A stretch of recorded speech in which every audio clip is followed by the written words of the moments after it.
You know, we hear all the time about the potential risks of legal cannabis. But what if that's not the whole story? A brand new study is suggesting a link between cannabis access and a pretty surprising trend in one of our most serious public health challenges. So let's dive in and see what the data is really telling us. So here it is, the big question. And it's a provocative one, right? Because it kind of pushes back against a lot of common assumptions. Could making cannabis easier to get actually be tied to a drop in suicide rates for a certain group of people?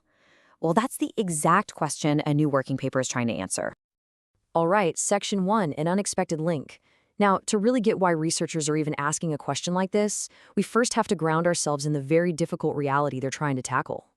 The backdrop for this whole thing is incredibly serious. Suicide rates in the US have been stubbornly, tragically high.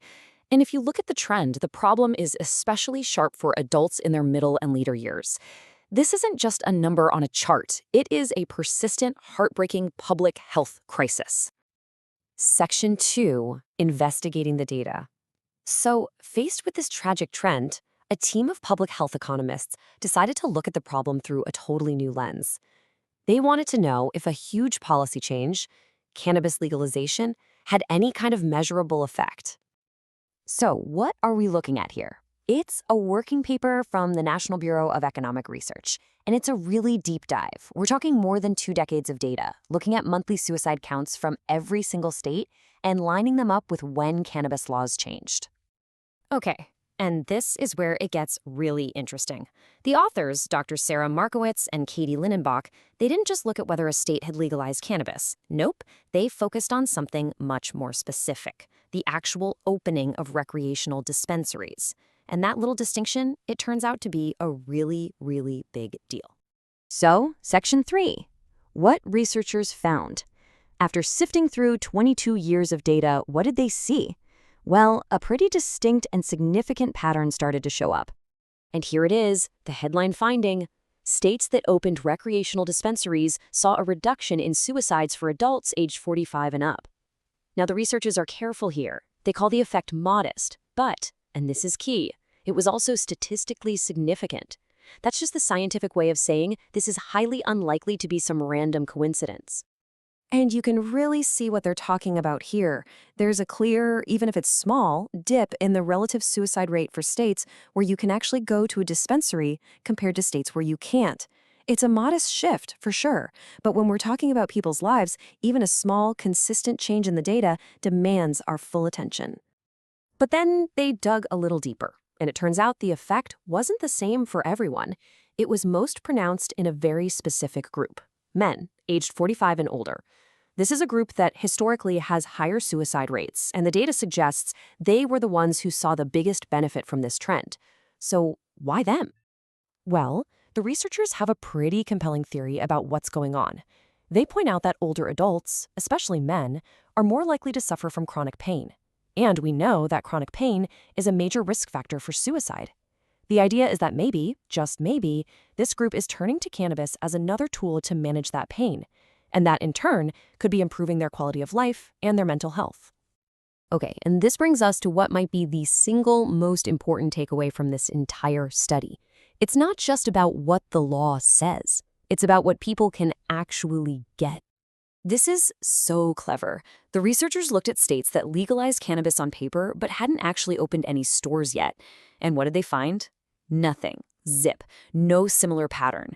The decline was only seen in states where people could physically walk into a dispensary and buy a regulated product. So let's just nail this down because it's so important. The key factor seems to be access. Just changing the law on the books wasn't enough to move the needle. The effect was tied directly to having a legal, accessible marketplace. Okay, Section 5, the bigger picture. Now, as you know, no single study ever tells the whole story. So to be responsible here, we need to zoom out a bit and look at the broader context and also acknowledge what this study doesn't say. An obvious question pops up, right? Okay, but wait a minute. What about the downsides?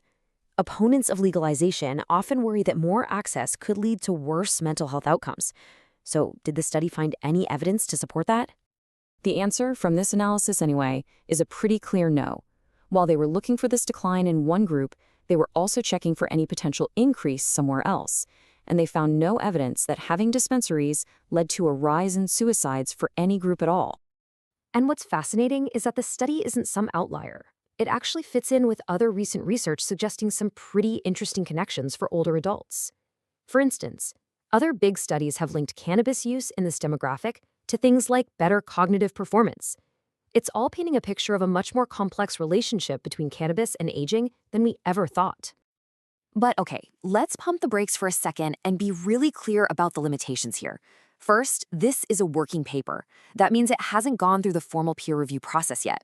Second, and this is absolutely vital, it shows a correlation, not causation. We can't say for sure that the dispensaries caused the decline, only that the two things happened together. And finally, let's remember the effect, while real, is described as modest. So, if you're going to explain this whole thing to a friend, here's the story in 3 simple steps. 1, you start with the problem, high suicide rates in older adults, which are often tied to things like chronic pain. 2, the research finds a connection, physical access to cannabis from dispensaries. And 3, the finding, a modest but significant drop in suicide rates for that exact group.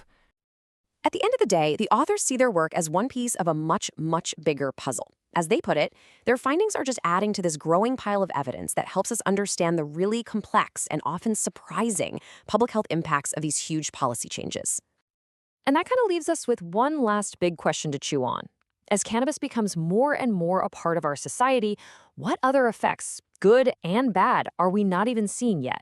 This study has opened a really fascinating new door, and it suggests the full story is still a long, long way from being told.